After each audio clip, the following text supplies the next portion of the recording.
Craig, Jen, several law enforcement agencies went past sunset tonight in their search for 24-year-old Sydney Loofe. So far, no luck in day 14 of her disappearance. Welcome to the True Crime Stories channel. Today we're discussing the case of Sydney Loofe, a 24-year-old from Lincoln, Nebraska.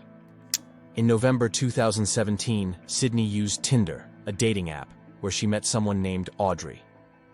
They went on a few dates and Sydney was hopeful about the relationship.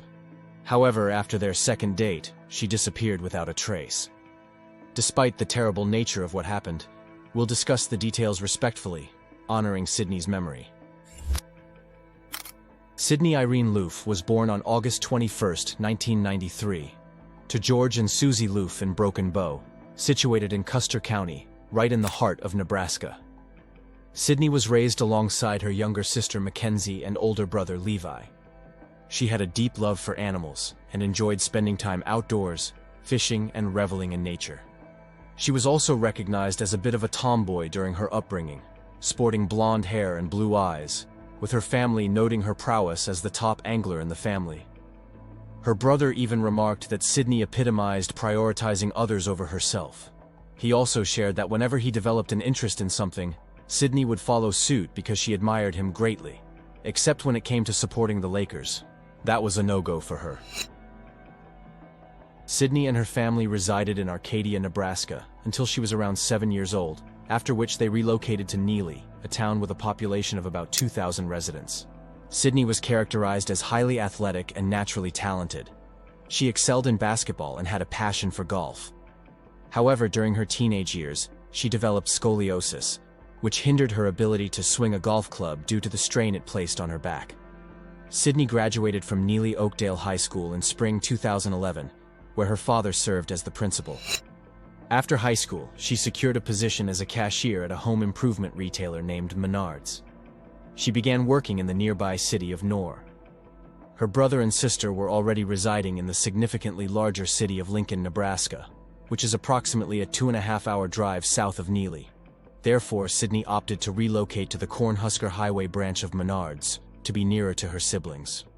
Mackenzie, Sydney's sister, frequently visited her residence. Typically, she would come over and handle the cleaning duties, as Sydney had a strong aversion to them. The two would then cook dinner together and enjoy Netflix. Around the same period, Sydney spotted an advertisement on Craigslist for an adorable tabby cat priced at about $20, and she felt an instant connection with him. He soon became her closest companion, and she named him Mimsy. Sydney grappled with anxiety and depression during her adulthood, leading her to collect quartz crystals in the belief that they could alleviate both her emotional and physical challenges. Her favorite crystal to collect was amethyst, as purple was her favorite color. As previously mentioned, Sydney was incredibly caring and frequently offered her home to friends who were down on their luck. She couldn't stand seeing people treated unfairly or unloved. By November 2017, 24-year-old Sydney was still employed at Menards, but she confided in her family that she didn't want to stay there indefinitely. Her true aspiration, which she shared with her sister, was to move to Colorado, or possibly the South, and work at a veterinary hospital due to her immense love for animals. She did, however, enjoy her job for the time being, and considered her co-workers to be good friends. Despite having a loving family and a great group of friends, Sydney was seeking a romantic relationship. She had expressed her frustrations about using the dating app Tinder. It stemmed from her attempts to find a romantic connection with a woman, only to have those women often want to include their boyfriend or husband, turning it into a threesome, which wasn't what Sydney was looking for. On November 11, 2017, she felt optimistic after matching with a 25-year-old brunette named Audrey. Sydney was excited about a new dating prospect. The two started a casual conversation, discussing their favorite foods and restaurants, their mutual love for smoking cannabis, and sharing details about their childhoods and backgrounds. These exchanges continued for a few days until Sydney gathered the courage to ask Audrey out. They planned their first date for Tuesday, November 14, 2017. Sydney had some reservations because she was not interested in having anyone else involved in the relationship. Therefore, before their date, she asked Audrey if it would just be the two of them, and Audrey confirmed. They discussed their plans, with Audrey suggesting they visit a nearby casino and then perhaps go for an upscale dinner. On Tuesday, however, Audrey picked Sydney up from her apartment, and they spent the entire day driving around in Audrey's car, smoking pot, and getting to know each other better. Although Sydney wanted to quit smoking cannabis, she couldn't resist the chance, especially with a girl she was interested in. Sydney's depression had also been improving in the days leading up to the date. She had been prescribed a new antidepressant, which significantly lifted her mood. After the date, Audrey dropped Sydney off at her house, and Sydney felt it had gone exceptionally well. She even told her friend and co-worker Tara Gehring, "I just got done chilling with a super cute girl. I hope she doesn't have a boyfriend." Before bed, Sydney received a message from Audrey on Tinder that said, "Good night, gorgeous." Excited to see Audrey again, they made plans for the next day, Wednesday, November 15th. When Sydney's co-worker Tara asked if she wanted to extend her shift at Menards for extra money, Sydney declined, explaining she had another date with Audrey that evening. While at work, Sydney got another message from Audrey asking how her day was going, which made her feel special. Her co-workers noticed her increased happiness and the extra pep in her step. After work, Sydney went home to get ready for her date. She put on a white top and beige fleece, took a selfie with the caption, "Ready for my date," and sent it to her mother and a few friends. The date was planned to be casual, similar to their first, with plans to drive around, talk, smoke, and possibly hang out at a nearby apartment. At approximately 6:54 p.m., Audrey messaged Sydney saying she was waiting in her car downstairs. This turned out to be the last Tinder message Sydney would ever receive, as she vanished that night. The next morning, November 16th, Sydney was scheduled to work at Menards, but never showed up. Later that day, Sydney's mother, Susie, received numerous texts informing her that Sydney hadn't shown up for work, causing great concern. It was uncharacteristic of her daughter to miss a shift, prompting her family to report her missing to the Lincoln, Nebraska Police Department. Police conducted a welfare check at Sydney's apartment, finding her car parked in the driveway and lights on inside.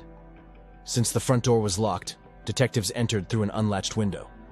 Inside the apartment, nothing seemed amiss, but Sydney was nowhere to be found. The situation became more troubling when her parents discovered her eyeglasses in her makeup bag, indicating she hadn't planned to be away overnight, as she needed them after removing her contacts. Additionally, her cat Mimsy's food and water bowls were empty, which was unlike Sydney, who loved her cat dearly. With Sydney missing for over a day, the community, her family, friends, and investigators launched a search. Her family set up a Facebook page to gather tips and spread awareness, attracting over 27,000 supporters. Flyers were distributed, describing Sydney and her distinctive tattoos. Police discovered that Sydney's phone had last pinged off a tower in Wilbur before going dark on the night of November 15th.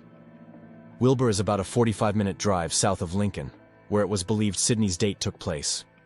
However, no one knew the identity of the mystery woman, Audrey. Media coverage quickly expanded from local news to national outlets like Good Morning America and People magazine, making Sydney's disappearance widely known. Green ribbons appeared around town to show support for the Loofe family, symbolizing a missing person. Sydney's friend, Tara, described the situation as surreal, like something from a TV show. She wouldn't do this to her family. She respects her parents a lot, loves her parents a lot. That's very strange to all of us. It's also very strange that her phone's off and disabled. I mean, she was always on Snapchat posting stories. Sydney's friend and former co-worker, Brooklyn McChrystal, took matters into her own hands. She created a Tinder profile to try to lure the suspect. Brooklyn contacted Sydney's sister, Mackenzie, who provided a screenshot of Audrey's Tinder profile that Sydney had shared. The profile showed Audrey was 32 miles from Sydney when they matched. Using this information, Brooklyn set her Tinder preferences for women and, miraculously, matched with Audrey. Brooklyn and Audrey exchanged messages, during which Audrey mentioned she was at a casino and worked for a financial institution. Brooklyn obtained Audrey's phone number and shared it with the police. However, the number was fake, created through an app called Pinger. Police then used technology to reveal the real number, finding it belonged to a 23-year-old Wilbur resident named Bailey Boswell. Detectives discovered more than 140 messages Boswell exchanged with Sydney Loofe on Tinder in just 4 days. When contacted, Bailey admitted to dating Sydney, but claimed she had dropped her off at a friend's house on the 16th.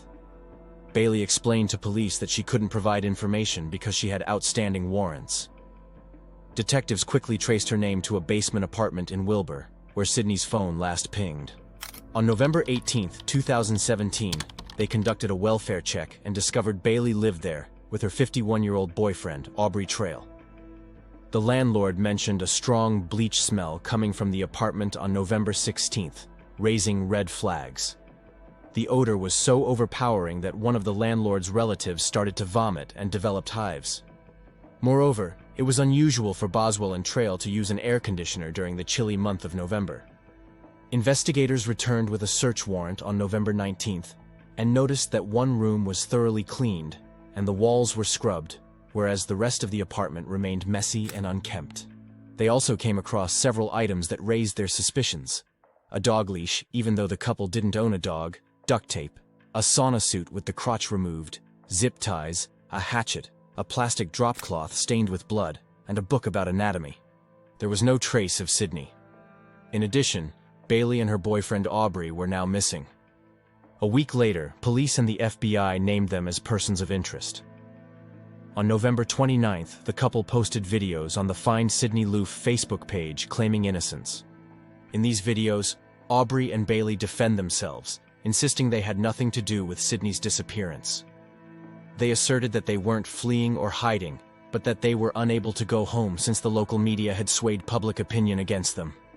Aubrey Trail can be heard praying for Loofe to be found safe soon. Don't really need to explain all of that because, as far as I know, I'm not wanted for anything. I'm a person of interest, and I'm not really running from anything. I mean, naturally, I can't go home now because my house has been swarmed, searched, and I'm being looked for. And I assume that I have a warrant out of state somewhere now, so that kind of cancels that out. So this has pretty much cost me my life, and I appreciate that from the Lincoln Police Department and the FBI and all those other agencies. But I pray for Sydney. I hope she's found soon. I wish the family the best. I'm sorry that she wasn't with you on Thanksgiving. And that's pretty much all I can say for now. Here's Bailey to tell you whatever she wants to. I'm fixing to step aside and get out of this. Thank you for listening.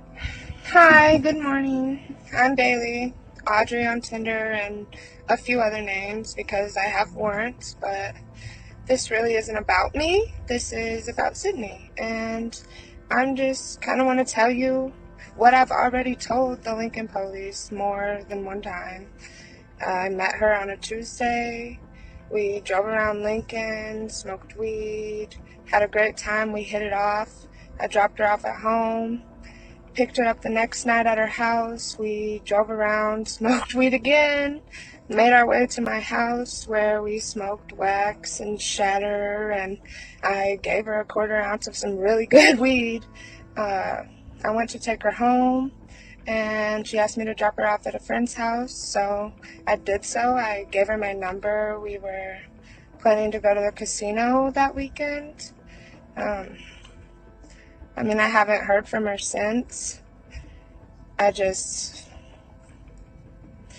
really don't even know what else to say. I've been seeing all this stuff on the news presses and the magazines and the news, and I guess I just want the family to know that I'm truly sorry and I didn't have anything to do with this, and I hope that Sydney is found very soon. She is a sweet, amazing girl.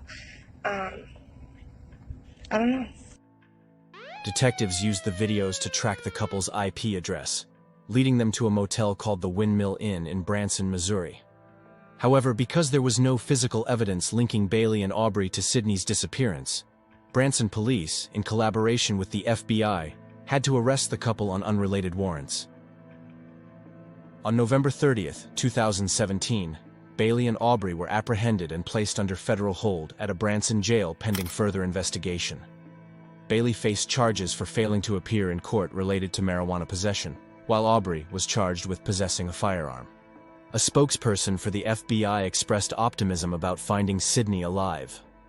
more than 50 law enforcement officers and numerous volunteers mobilized in the search, urging anyone with information to come forward and contact the police. It had now been more than 2 weeks since Sydney vanished, but Bailey and Aubrey maintained their innocence. Through extensive cell phone data analysis, police discovered that on the day Sydney went missing, Bailey Boswell drove around 200 miles across various dirt roads in rural Clay County, Nebraska. Detectives were able to narrow the search down to a small town where they believed Sydney might have been located. This town was Edgar, Nebraska, with a population of under 500 residents, situated about an hour west of Wilbur. It was there that the unimaginable would be discovered. On December 4, 2017, law enforcement tracked cell phone records to the desolated area and noticed a 30-gallon black trash bag with human arm inside, discarded in some weeds. The arm had Sydney's tattoos. Over the next day, they found 13 more bags left in ditches along country roads in rural Clay County, all close to the locations Boswell's phone had pinged from. Each bag had a different part of Sydney's body inside. Alongside the bags, police found other items like sex toys, an extension cord, apparel, handcuffs, a leash, rope, and a dog collar. 3 months later, Sydney's slit bra and the shirt seen in her last Snapchat image were also found. An autopsy revealed that Sydney Loofe's cause of death was suffocation, and the presence of bruises suggested she had fought with her attacker. In a more disturbing detail, many of Sydney's internal organs were absent, and there was no blood remaining in her body when she was discovered, implying someone had drained it. With Sydney's body found and Bailey and Aubrey in custody, their criminal history emerged. Aubrey Trail grew up in a poor environment. He was abused by his parents at the age of 2, and it was his grandfather who eventually took care of him. Unfortunately, he was soon back with his parents, where he faced further abuse from his stepfather. He was then shifted between foster homes and juvenile facilities, and by the age of 17, he ended up in a Tennessee prison for the armed robbery of a motel. In the years that followed, he was jailed on multiple occasions for forgery, theft, and writing fraudulent checks. He would regularly target small antique dealers, buy items using counterfeit checks, and then sell the stolen items online for a profit. Bailey Boswell, on the other hand, had a fairly normal childhood. She would have been seen by many as a lovely girl just a few years before Sydney's death. Even though Bailey's biological father was killed when she was only a baby, she thrived during her high school years in the little town of Leon, Iowa. She excelled in sports, earning a scholarship to play basketball in college. Unfortunately, after her graduation, she turned to substance use to cope with a toxic relationship. She then fell pregnant with her boyfriend, and the couple got married. Bailey's husband was said to be abusive on multiple levels, physically, emotionally, and sexually. He allegedly even threw her down the stairs and kicked her in the face when she was pregnant. Over the next few years, Bailey faced numerous charges for possession. When her daughter was a toddler, she was removed from Bailey's care. Her parents were given custody of the child because of the substance abuse issues involving both Bailey and her husband. After that, Bailey was determined to leave her relationship and rebuild her life. She started searching for a sugar daddy online, and that's how she found Aubrey Trail. They met in 2016 when Bailey was 22 and Aubrey was 50. And together engaged in a multi-state crime spree involving hot checks, theft, fraud, and numerous scams, primarily aimed at antique businesses. When investigators informed Trail about the discovery of Sydney Loofe's remains, he immediately confessed, stating that he and Sydney, along with 2 other women, but not Bailey Boswell, had taken part in consensual rough sex, for which the women had paid him $15,000 to film. He indicated that during this encounter he had strangled Sydney with an extension cord, leading to her accidental death. He firmly insisted that his girlfriend Bailey Boswell had no connection to Sydney Loofe's death, and only assisted in the disposal of her body. Boswell corroborated Trail's story and maintained her innocence. However, the story did not line up with the evidence. In the text messages exchanged between Sydney Loofe and Bailey Boswell, Boswell did not refer to Aubrey Trail or any other man, which led Sydney to think that the date would only involve the 2 of them. Additionally, investigators stated that there was no proof of anyone besides Loofe, Boswell, and Trail being present in the apartment during the time of Loofe's murder. Moreover, data from cell towers for the phones of both suspects revealed that before Sydney went to work at Menards on November 15th, just hours before the date, Boswell and Trail were waiting in proximity to her house, and they seemed to have followed her to Menards. In the CCTV footage from that day, Aubrey Trail can be seen entering the store around noon, right as Sydney is leaving, and he glances back at her. At the same time, Bailey Boswell sent Loofe a Tinder message asking about her day.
After that, Trail and Boswell were seen together on surveillance footage at Home Depot, purchasing a foot-long hacksaw, tin snips, a utility knife with backup blades, and plastic drop cloths.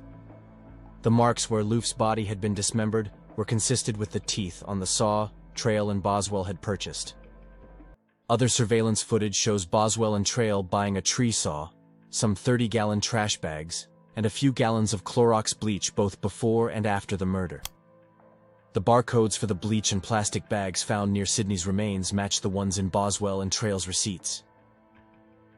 During his confession, Trail tipped the authorities about where he discarded Loofe's smartphone, which led the police to Wilbur's Czech Cemetery, where they actually discovered her phone, driver's license, and credit card. Both Aubrey Trail and Bailey Boswell were extradited back to Nebraska, where each faced charges of first-degree murder, conspiracy to commit murder, and improper disposal of human remains. While they were incarcerated waiting for their trials, officials found coded messages that the couple had been sending to coordinate their narratives. In these messages, Trail emphasized taking full responsibility and mentioned that it was crucial for Boswell to be portrayed as the victim. The two faced separate trials. Trail's trial started in June 2019. Along with the digital and forensic evidence, the prosecution presented witness testimonies from 3 women who were ordered by the judge to stay anonymous. These testimonies helped establish that Sydney Loofe's murder was not only premeditated, but also that Trail's motive was really strange. The women, all in their early 20s, shared that they initially met Bailey Boswell via Tinder. Later on, Boswell introduced them to Aubrey Trail, whom she referred to as her boyfriend and sugar daddy. The women recounted receiving manicures, high-end clothing, cell phones, drugs, and weekly allowances ranging from $150 to $200. In exchange, they were required to participate in group sex with Trail and Boswell, whom they had to call Daddy and Mommy. Additionally, they were expected to assist Trail and Boswell in swindling others by buying and selling antiques. Over time, the dynamics of their relationships became increasingly controlling. They were not allowed to talk with any other men. They had to seek approval for any actions. They were kept inside the couple's home or a motel room where they were forced to be naked at all times. They also had to check in through text or phone every 3 hours to let the couple know where they were. The women stated that Trail described himself as a vampire, and that they were now considered witches in his sex cult. He boasted about having supernatural powers, including the ability to fly, read minds, and to put Bailey Boswell in a trance. Trail told them that in order to become full witches and to acquire more power, they needed to inflict severe pain and kill someone and breathe in their last breath. He mentioned that he could record it, sell the footage for $1 million, and divide the earnings among them. He even hinted who they should target as victims. Trail and Boswell would often speak about killing and torturing other people. They had a bag, which they called Bailey's killing bag, that included a sauna suit, hammer, and pliers. The women left the cult by November 2017, before Boswell managed to lure Sydney Loofe in. Trail and Boswell threatened to kill the women's families if they told anyone what the couple was doing. According to the authorities, a list of around a dozen women's names was found in Boswell's bag listing special powers for each woman, like healer and sea danger. Boswell was the Queen Witch and was called Mommy. The couple appeared to target young, vulnerable women struggling with addiction and homelessness. During his trial, just as one of the witnesses was about to testify, Trail suddenly stood up in court, shouted, "Bailey is innocent, and I curse you all," and slashed his own throat with an improvised blade. Please be seated. Bailey is innocent, and I curse you all.